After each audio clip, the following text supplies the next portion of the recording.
हो गए, चलो। बोलो प्रेम से दुर्गा महारानी जगत जननी माता की जय, गायत्री माता की जय, श्रीमद देवी भागवत महापुराण की जय।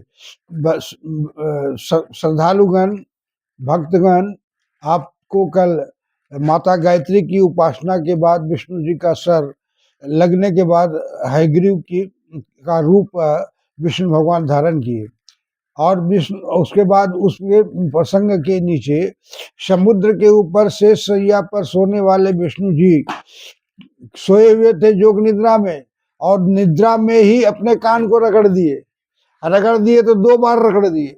उससे 2 राक्षस पैदा हुआ, मधु और कैटभ। मधु और कैटभ दोनों राक्षस घूमने लगे, राज करने लगे समुद्र के माने संसार में, और संत करते करते एक बार ऐसे देखे क्या, वो दोनों राक्षस देखा क्या कि ब्रह्मा जी कमल के आसन में एक बूढ़ा बैठा हुआ है।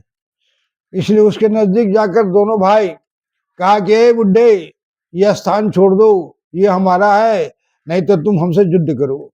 अब इस परिस्थिति में ब्रह्मा जी चिंतित हो गए, और चिंतन के बाद नीचे देखा कि जगन्नाथ जगत स्वामी विष्णु जी कैसे हैं, तो देख रहे हैं कि जो निद्रा में नील है, सोए हुए हैं, उनको उठाना पाप होगा। अब क्या करें, कैसे मेरा रक्षा होगा, मैं कैसे बचूंगा, यही सब सोचते हुए तब तक आकाशवाणी हुई। आकाशवाणी फिर हुई, और आकाशवाणी के कारण उन्होंने जोग निद्रा माता भगवती दुर्गा का स्तवन किया, नमस्कार किया, पुकार किया, आवाहन किया, और तब जाकर के ओम विश्वेश्वरीम जगत धात्रीम स्थिति संहार कारणीम निंद्राम भगवतीम विष्णु तुलाम तेजस प्रभु। इस तरह से जोग निद्रा का प्रार्थना करने से विष्णु जी का शरीर जोग निद्रा छोड़कर आकाश में स्थित हो गई। वो आकाश समस्त ब्रह्मांड का गायत्री स्वरूप महामाया, योग माया, जगत जननी, सृजन करता, पालन करता, संहार करता, तीनों रूप में शक्तिमान और शक्ति विराजमान है। इसी तरह से ओम भूर्भुवः स्वः तत्सवितुर्वरेण्यं भर्गो देवस्य धीमहि धियो यो नः प्रचोदयात्, ये 24 अक्षर का गायत्री मंत्र है। इसका एक एक शब्द का बहुत बड़ा अर्थ है, बहुत बड़ा अर्थ है। इसको समझ लेने के बाद माता गायत्री की महिमा, कृपा और दया प्राप्त होती है। इसलिए भाई गायत्री मंत्र के 24 अक्षर में 24 शिक्षाएं हैं, चेतना है, 24 चेतना है। अपने मन को जगाने के लिए, जागृत करने के लिए 24 शिक्षाएं हैं, जो आज भी व्यक्ति और समाज के लिए सही मार्गदर्शक है। गायत्री मंत्र से बड़ा मार्गदर्शक तमसो माँ ज्योतिर्गमय, तमसो माँ सदगमय, मृत्युर्मा अमृतगमय, ये तीनों शक्ति शरीर मनुष्य के, हर मनुष्य के शरीर में विद्यमान है। ये शिक्षाएं गायत्री स्मृति के 24 श्लोकों में विद्यमान है, और इसी प्रकार गायत्री मंत्र के 9 शब्द, 3 व्याहृतियां, 1 प्रणव, इन 13 पदों की 13 श्लोकों के रूप में विवेचना गायत्री गीता में भी है। गायत्री गीता में भी है। इन दोनों संकल्पों को गायत्री महाविज्ञान के 2य खंड में पढ़ा जा सकता है, और उस आधार पर गायत्री मंत्र के प्रकाश में व्यक्ति निर्माण और समाज निर्माण का आधार क्या होना चाहिए, इसके सभी प्रधान पक्षों पर प्रकाश डाला जा सकता है। साधारणतया गायत्री मंत्र का मोटा शब्दार्थ भी बहुत प्रेरक और प्रकाशपूर्ण है। भुवः स्वः 3 श्लोक हैं, तीनों में ओम परमात्मा समाया हुआ है। वही शीर्ष भाग का प्रणव और व्याहृतियों का तात्पर्य है। भू शरीर को, भुवः मन को, और स्वः अंतरात्मा को कहते हैं। भू शरीर को, ध्यान दीजिएगा, भू शरीर को, भुवः मन को, भुवः मन को, स्वः अंतरात्मा को कहते हैं। इन्हीं को स्थूल सूक्ष्म कारण शरीर भी कहा जा सकता है। इन परमात्मा व्याप्त है, इसमें परमात्मा व्याप्त है, अर्थात हर व्यक्ति के अंदर परमात्मा व्याप्त है। इसको समझने की जरूरत है। व्याप्त है, यह परमात्मा का घर है, देव मंदिर है, शरीर नहीं। आत्मा जो है वो देव तुल्य है और इसी शरीर के मंदिर में विराजमान रहता है। इसमें परमात्मा व्याप्त है, यह परमात्मा का घर है, देव मंदिर है, तीर्थ है। इन्हें सदा निर्मल एवं परिष्कृत ही रखा जाना चाहिए। इस मन को जितना शुद्ध रहेगा, आपको स्वर्ग की प्राप्ति होती रहेगी, आपको सुख की प्राप्ति होती रहेगी, आपको शांति की प्राप्ति होती रहेगी।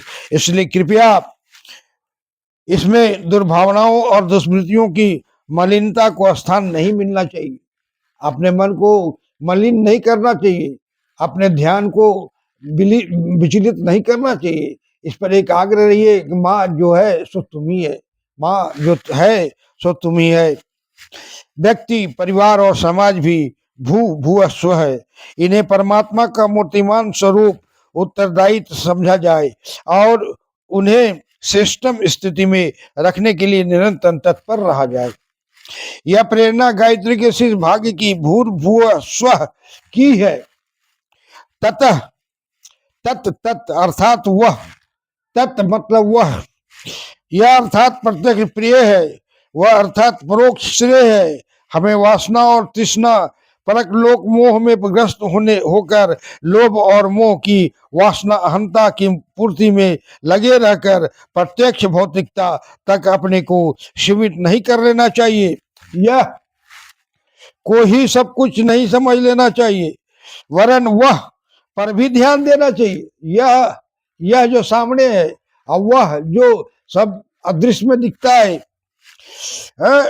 ध्यान देना चाहिए। अंतरात्मा की पुकार, मनोत्तर स्थिति, ईश्वरीय निर्देशों की पूर्ति, पवित्र कर्तव्यों का निर्वाह जैसे महत्वपूर्ण तथ्यों पर भी ध्यान देना चाहिए। सीमित का संकीर्णता में चिंतन अवरुद्ध न रखकर विस्तृत, उदात्त, दूरगामी दृष्टिकोण अपनाना चाहिए और अपनी कार्य पद्धति उसी आधार पर निर्धारित करनी चाहिए। यही है गायत्री के प्रथम पद का तत्व का संदेश। सवितु, सवितु सृजनकर्ता, तेजस्वी ईश्वर इन दो महान विशेषताओं से परिपूर्ण है। ईश्वर इन दोनों शक्ति से परिपूर्ण है। हम भी उनका अनुसरण करें, ध्वंसात्मक विघ्नात्मक प्रवृत्तियां छोड़ें और सृजनात्मक विधेयात्मक क्रियाकलाप अपनाएं। हम क्या कर सकते हैं, क्या बन सकते हैं, इसी पर ध्यान केंद्रित रखें। संसार में जो कुछ अवांछनीय है वह वांछनीयता के अभाव पर का द्योतक है। प्रकाश का न होने की ही अंधकार है। अंधकार से लड़ते फिरना बेकार है। प्रकाश उत्पन्न करें ताकि अंधकार सहज ही तिरोहित हो जाए, भाग जाए, दूर हो जाए। दूसरा अर्थ है तेजस्वी, दास्ता, मलिनता, विलासिता की दुष्प्रवृत्तियां में बंधना सर्वथा अस्वीकार कर देते। आत्मगौरव को समझे, स्वतंत्र चिंतन एवं कर्तव्य अपनाए, सर्वतोमुखी स्वच्छता में गहरी अभिरुचि ले तथा भाव बंधनों से मनोभूमि को, असंयम से शरीर को, अवांछनीय प्रचलनों से समाज को बंधन मुक्त कराएं, सर्वांगीण मुक्ति का लक्ष्य लेकर चलें। यही तेजस्वी होने का स्वरूप है। इसके लिए हमें मनस्वी, तपस्वी होना चाहिए, मनस्वी और तपस्वी होना चाहिए, ताकि हमारी दीपक जैसी उपयोगी तेजस्विता का प्रकाश और प्रभाव सर्वत्र अनुभव किया जा सके। जैसे दिया के में घी डालकर रुई बाती दे के प्रकाश करते हैं, उससे अंधकार दूर होता है। उसी तरह से इस शरीर रूपी दिया में आत्मा रूपी दीपक का प्रकाश जो है सो समाज में फैलाना चाहिए, ताकि अंधकार दूर हो, लोगों का दुख और दरिद्रता नष्ट हो जाए।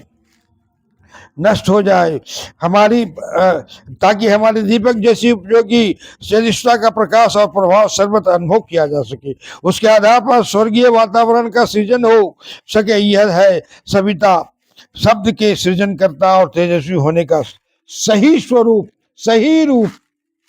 वरेण्यम का अर्थ है वरण करने योग्य, चुनने जाने योग्य, चुने जाने योग्य। इस संसार में कूड़ा करकट भी कम नहीं। ओछे विचार, मूढ़ मान्यताएं, हे परंपराएं तथा खोटे व्यक्तियों से दुनिया भरी पड़ी है। इसमें केवल वरेण्यम श्रेष्ठ उचित को ही अपनाया जाए। जो अवांछनीय भरा पड़ा है उसे न तो स्वीकार किया जाए और न सहयोग दिया जाए। अर्थात दुष्प्रवृत्ति का, दोस्ती संबंध से दूर रहना ही गायत्री माता सिखाती है। वरेण्यम का मतलब वर्ण करने योग्य जो बातें हैं उसको वर्ण कीजिए, ग्रहण कीजिए, स्वीकार कीजिए। भार्ग शब्द का अर्थ है भून देना है। अपने भीतर की दुर्भावनाओं को, गुण कर्म स्वभाव में भरी अवांछनीयताओं को छोड़ देना ही चाहिए। परिवार में जो अस्त व्यवस्था और अव्यवस्था का क्रम चल रहा हो उसे बदलना चाहिए। समाज के प्रत्येक क्षेत्र में जो दुष्प्रवृत्तियां घुस पड़ी है उन्हें उखाड़ा ही जाना चाहिए।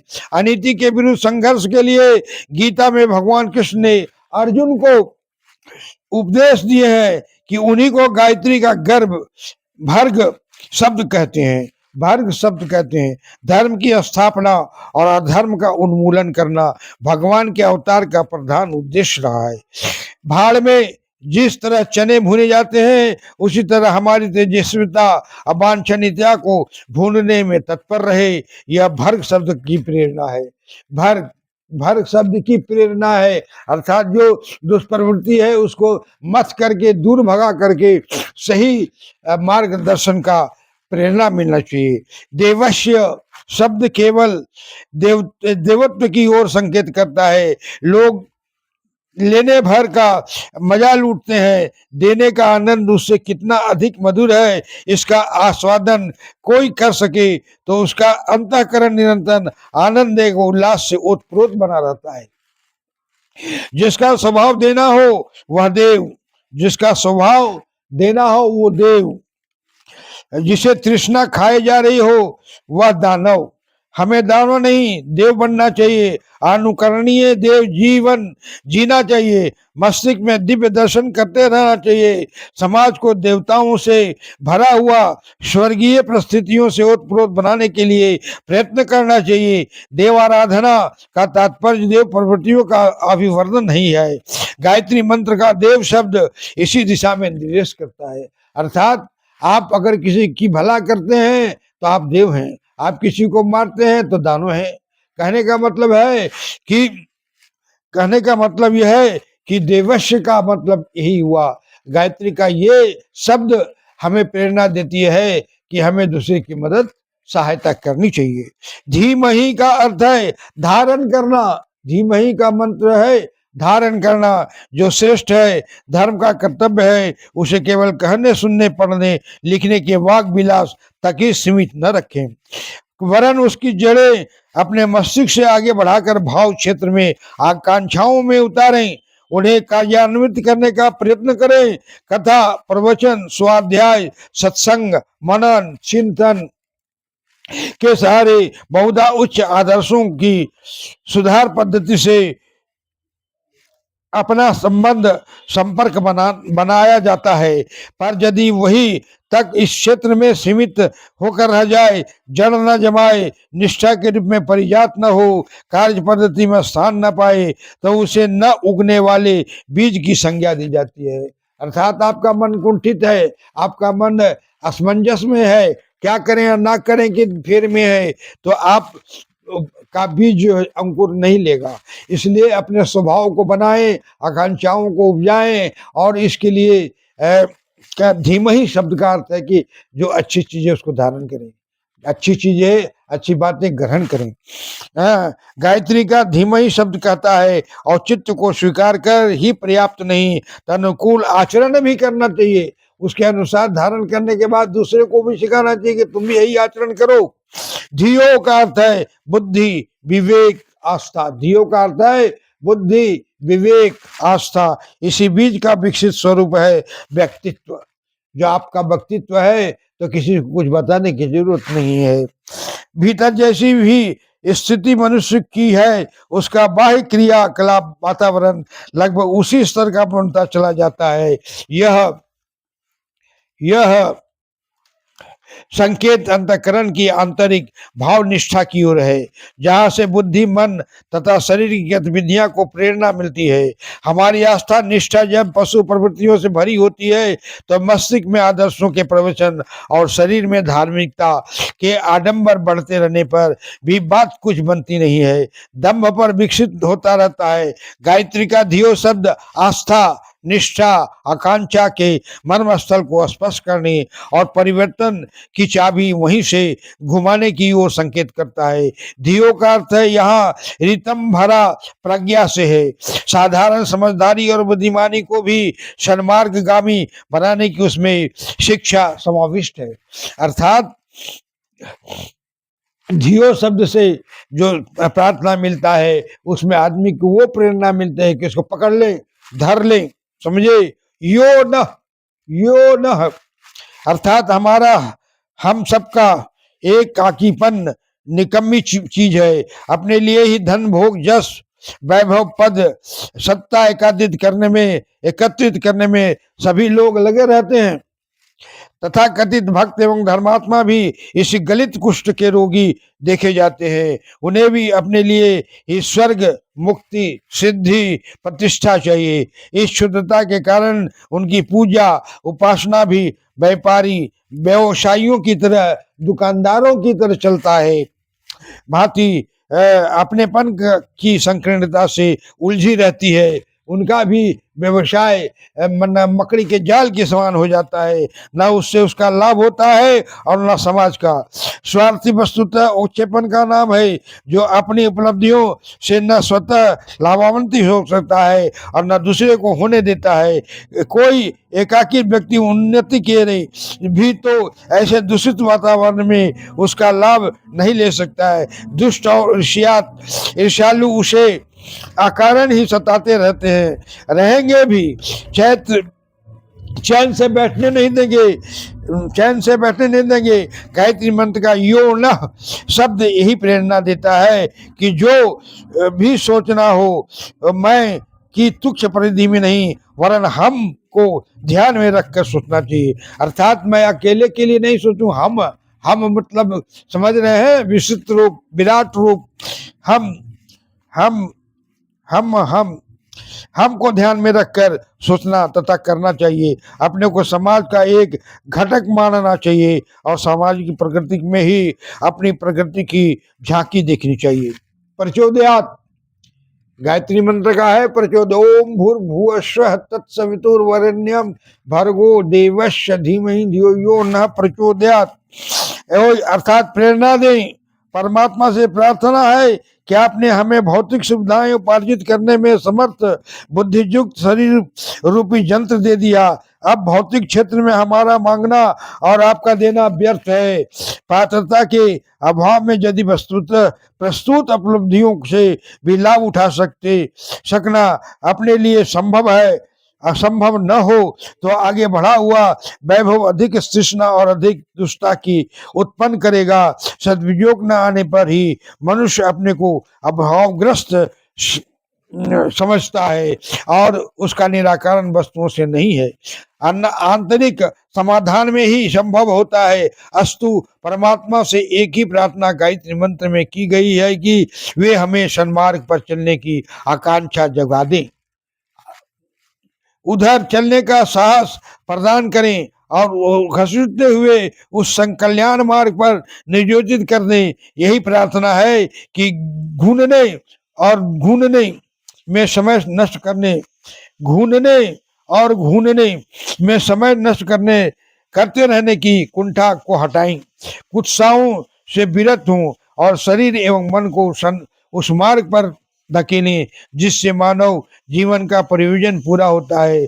गायत्री मंत्र का अंतरिम चरण उत्कृष्ट विचारना को साहसिक प्रेरणा में व्यवहारिक गतिविधियों में परिणत करने का आग्रह करता है। उसी बिंदु पर वह आध्यात्मिक जोर देता है। यही है गायत्री मंत्र के शब्दों में समाया हुआ मोटा किंतु अति महत्वपूर्ण, भावपूर्ण और तथ्यपूर्ण अर्थ। इन्हीं की परिधि में वक्ताओं को अपने प्रतिपादन अपने ढंग से प्रस्तुत करते हुए गायत्री मंत्र की व्याख्या करनी चाहिए और उपस्थित लोगों के मन क्षेत्र को इस महाशक्ति की प्रेरणाओं से आलोकित आलोकित करना चाहिए। अर्थात प्रतिदिन सुबह और शाम, ना हो तो सुबह ही सही, लेकिन गायत्री मंत्र का जाप जरूर करना चाहिए ताकि शरीर को शांति मिले, प्रेरणा मिले, शक्ति मिले, कुछ आकांक्षाओं को बल मिले, ताकि मैं किसी को प्राप्त कर सकूं, अच्छे चीज़ों को ग्रहण कर सकूं, मेरा शरीर आरोग्य रहे, कोई रोग में इसमें सटे नहीं। इस तरह से जीवन को यापना करने के लिए वह गायत्री मंत्र का जप अधिक है। इसी गायत्री मंत्र का बड़ा रूप श्रीमद् देवी भागवत महापुराण है, जो हर परिस्थितियों में यही सिखाएगा कि हमें किस तरह से समस्याओं से जूझना चाहिए। अब यहाँ मधु कैटभ का वृत्तांत 3-4-5 दिन चलेगा और उसको धीरे धीरे मैं आपके शरण में प्रस्तुत करूंगा। आशा करता हूं कि इसे ग्रहण कर कुछ हमारा भी उद्धार करेंगे। अपना तो उद्धार आपका होगा ही, लेकिन मेरा भी उद्धार करेंगे। बस यही प्रार्थना है, बस यही प्रार्थना है कि जैसे जैसे आपका उद्धार हो, मेरा भी वैसे ही उद्धार करिएगा। और ये प्रेरणा दीजिए कि मैं अच्छा से अच्छा बोलने का ताकत बना सकूं, क्योंकि मैं प्रथम बार इस प्रवृत्ति पर, इस रास्ते पर चला हूं, वो भी आत्मा की पुकार पर चला हूं। इसलिए आपसे निवेदन है, आपसे प्रार्थना है कि मेरी त्रुटियों को ध्यान में न रख करके मुझे क्षमा करके प्रेरणा देंगे, प्रेरणा देंगे, प्रेरणा देंगे। जय जय गायत्री माता। ओम भूर्भुवस्वः तत्सवितुर्वरेण्यं भर्गो देवस्य धीमहि धियो यो नः प्रचोदयात्। ओम भूर्भुवस्वः तत्सवितुर्वरेण्यं भर्गो देवस्य धीमहि धियो यो नः प्रचोदयात्। ओम भूर्भुवस्वः तत्सवितुर्वरेण्यं भर्गो देवस्य धीमहि धियो यो नः प्रचोदयात्। ओम भूर्भुवस्वः तत्सवितुर्वरेण्यं भर्गो देवस्य धीमहि धियो यो नः प्रचोदयात्। इसका बृहद रूप गायत्री महापुराण में, देवी महापुराण में है। ओम ह्रीं सचिदानंद रूपांताम गायत्री प्रतिपादिताम नमामि ह्रींमयी, नमामि ह्रींमयी धियो यो नः प्रचोदयात्। ओम ह्रीं सचिदानंद रूपांताम आद्याम गायत्री प्रतिपादिताम। अर्थात हे माता, आपके शरण में हुए, मेरे मन के अंधकार को दूर करो, अंतरात्मा को जगा दो और भविष्य को उज्जवल बनाओ। भवाब्ध पारे महादुख भीरु, प्रपात प्रकामी प्रलोभी प्रमत्तः कुसंसार पास प्रबद्ध सदाहम गतिस्त्वम गतिस्त्वम त्वमेका भवानी।